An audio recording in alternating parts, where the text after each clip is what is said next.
Magandang oras mga kababayan, mga ka-Golden Boys. Senator Raffy Tulfo in action, nagsasalita na. Meron siyang gagawin at isusumite na bill para patigilin na total ban nitong online na mga klasing sugal, online gambling. At kapag pumasa ito na bill ay wala na ang mga illegal at mga katulad ni Atong Ang na mga sindikato sa numbers game, yung mga gambling online, nakakasira talaga ng kulturang Pilipino. Dahil mga bata ay nagpickpocket sa mga magulang, kumukuha ng piso-piso, 10 piso, 5 piso para itataya lamang diyan sa mga online game na yan. Which is, paano ma-regulate yan? Yung mga bata ay pag mag-login, tinatanong ang edad, ay itatype nila 18 sila, above ang edad. Yun pala ay mga 10 years old, 14 years old pa at nag-gambling na. Kaya napakasama sa kultura, kaya tama lang itong gagawin ni Raffy Tulfo ng pag-sumite or paggawa ng bill na tuluyan ng tapusin, tigilin itong online gambling. Para sa detalye ng mga sinasabi ni Raffy Tulfo, narito ang video courtesy sa atin ng Pinas News Channel. I'm filing a bill na total stop, hindi yung regulated, hindi yung strictly regulated. For me, no. It has to stop. Grabe na.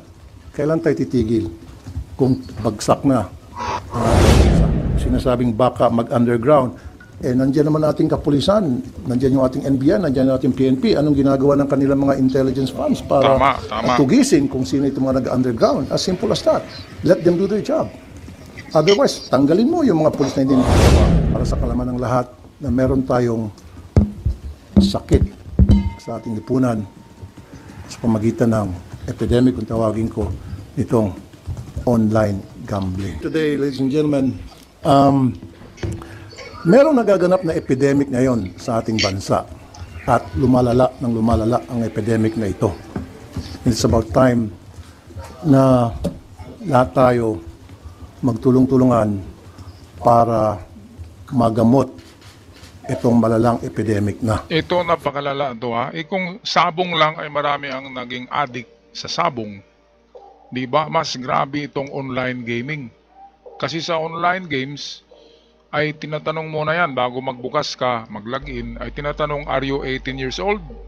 Siyempre, sasagot mo yes at i-click mo yung 18 years old. Kaya pasok ka na doon at makapagtataya ka na. Ngayon itong mga katulad ng scatters game, dinidisenyo talaga yan para sa lahat ng edad. Pati 7 years old, 8 years old, kapag marunong ng mag-login dyan, ay makapagsugal talaga. Kasi piso-piso lang eh. Piso-piso eh, baka manalo ka ng 20, di ba? Yung 20 mo magiging 100. Kaya nagkaka-addict talaga ang mga ganyan. Anong magawa niyan sa kultura at sa henerasyon nating mga kabataan?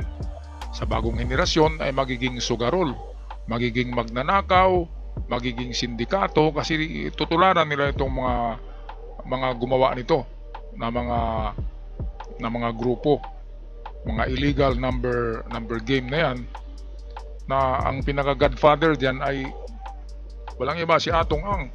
Basta online gaming sa Pilipinas. Kaya nga marami ngayon ang sinusulatan na ng mga influencers sa gaming, kasi karamihan pala diyan, kahit hindi numbers game, ay meron pala diyan si Atong na mga ganyan na online gaming. Pati nga itong scatters, baka kay Atong to eh. Kaya napakadelikado ang ating mga anak. 10 years old pa lang nagsusugal na. Pag edad nila ng 30, anong mangyayari sa buhay nila? Sugal na lang palagi. Kaya ang ating kultura ngayon ay nasisira na. Dahil sa pinayagan ito, panahon pa ng ng mga nauunang presidente. Maliban kay Marcos, bawal ang mga ano noon eh, di ba? Yung sugal lang natin na na sabong ay nasa kultura na talaga yan ng Pilipino, kaya hindi yan sinasara. Pero itong mga bago lang na mga ganitong online gaming, galing China yung iba, ang gumagawa niyan ay mga inchik. Kaya nga Atong Ang isa sa mga niyan, may-ari, ay ang Pilipinas ang pinakamaraming tumataya Dahil nga tinatangkilik yan ng mga Pinoy kasi baka makatsamba. Baka yung 10 piso nila magiging 100, meron na silang pangtuma. Di ba yan ang mentality? Manalo ka nga ngayon ng 1,000, bukas talo ka naman ng 2,000, di ba? Ganun talaga ang sugal, hindi manalo ka ngayon ng sunod-sunod, pagdating ng susunod na buwan, talo ka naman ng sunod-sunod. And then next buwan, talo na talo, talo ka na ng talo, hindi ka na nanalo. Kasi ang sugal ay wala talagang ano diyan, nananalo, palaging talo kasi game by chance yan eh. Nakadesinyo talaga yan na ang palaging manalo niyan ay ang gumawa ng sugal na yan. Kaya tama si Rapi Tulfo, dapat isara ito. At kapag pumasa itong bill na ito ni Tulfo, ay bibilib ako kay Tulfo. Kasi paano to papasa? Lahat ng ano from governor to down to barangay captain, sa kapulisan, sa hepe, lahat may hati yan sa mga ganyan eh. Nagbibigay yan para hindi sila hindi huhulihin, di ba? Mga kababayan. Kaya ang maganda talaga, total stop.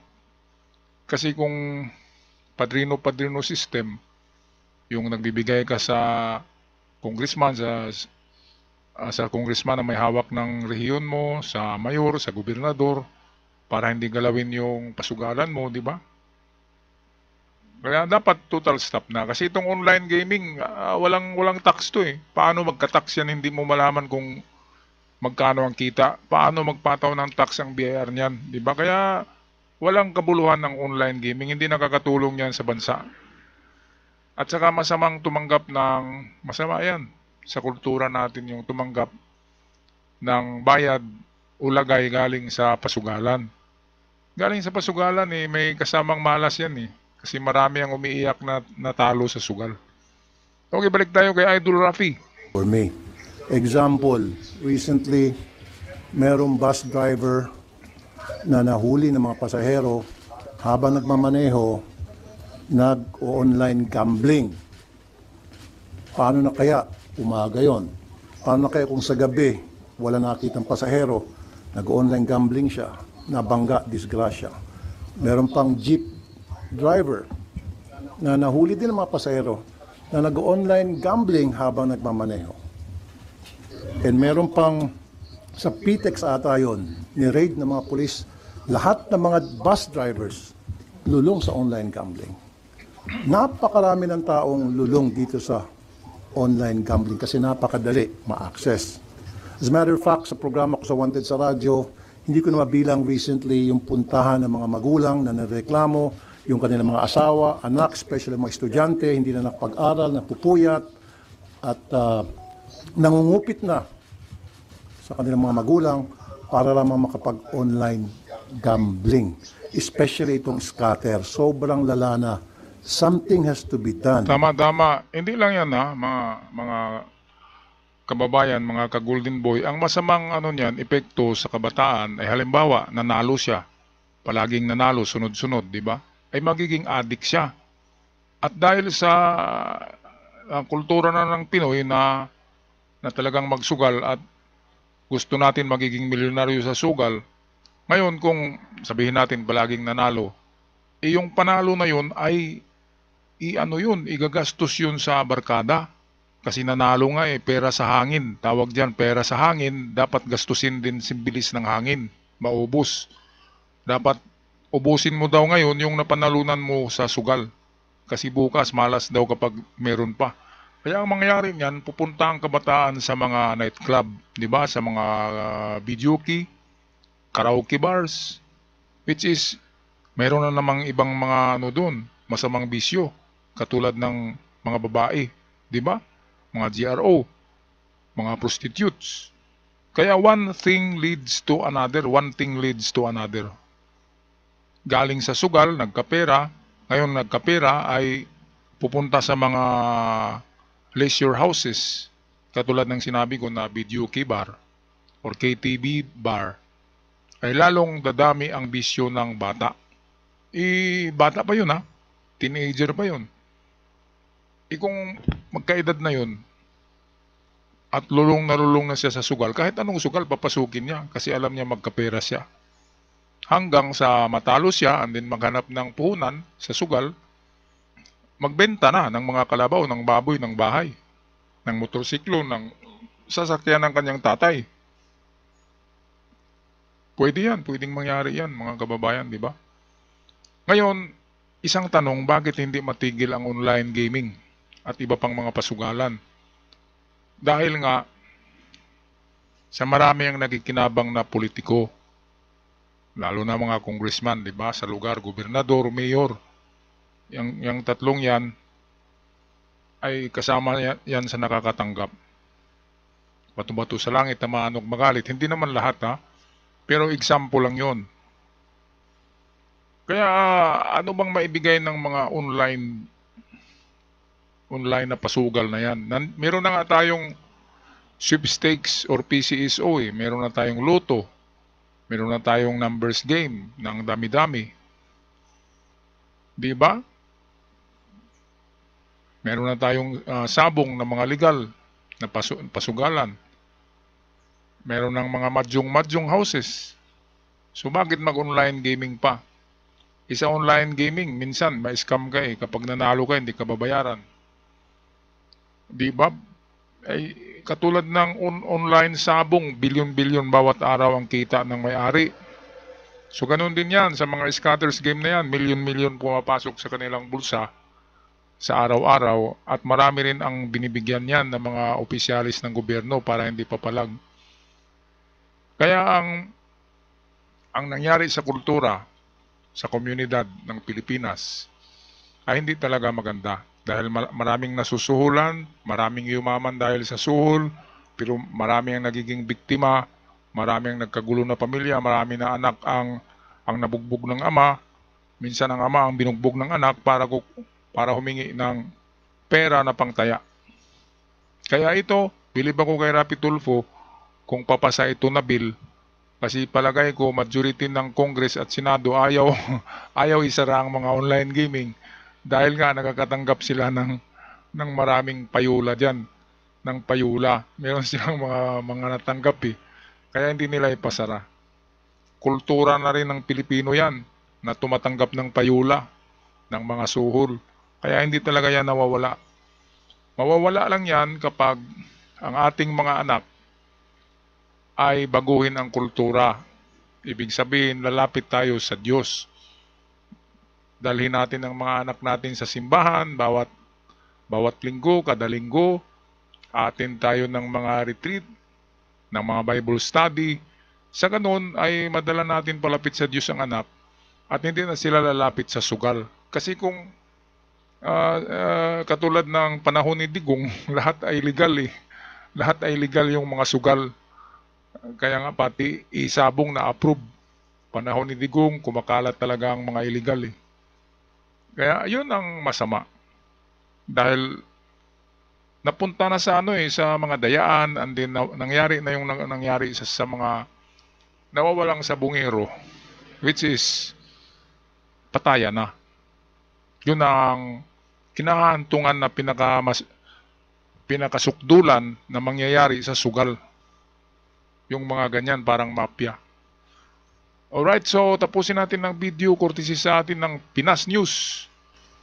That's why I'm filing a bill na total stop, hindi yung regulated, hindi yung strictly regulated. For me, no.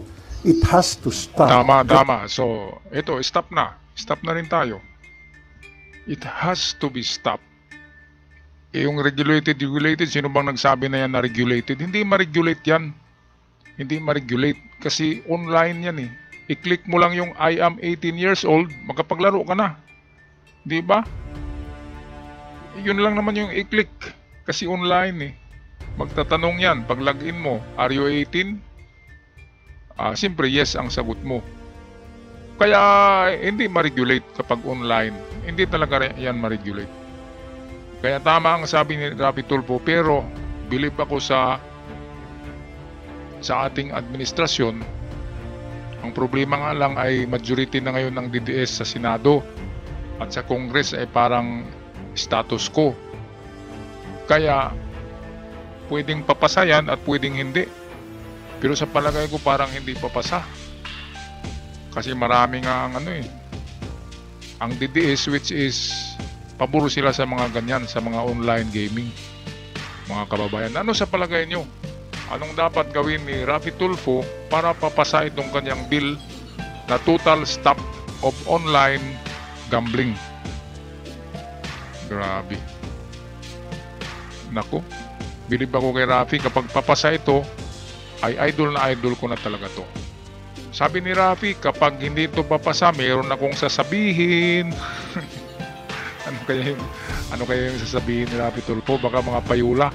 Baka lista ng mga payula ng mga congressman na tumatanggap diyan sa online gambling lords. Galing sa gambling lords. Katulad ni Atong Ang, isa sa gambling lord yan eh. Sabi ni Raffy, sige, huwag niyong ipasa ito. Meron akong sasabihin. Yun ang sabi ni Raffy dito sa paggawa niya ng bill na ito. Kaya baka matakot yung mga di ba? Mga tumatanggap ng payula at baka papaburo sila dito sa bill na gagawin ni Raffy, which is total stop of online gambling. Maganda dahil ang online sabong yun yung pinakasukdulan na example na patutunguhan itong mga online na yan. Alright, so paki-comment na lang sa ating comment section mga kababayan, mga ka-Golden Boy. Ako'y magpaalam na, at sa mga bago pa lamang nakabisita, huwag kalimutan mag-subscribe. Maraming salamat.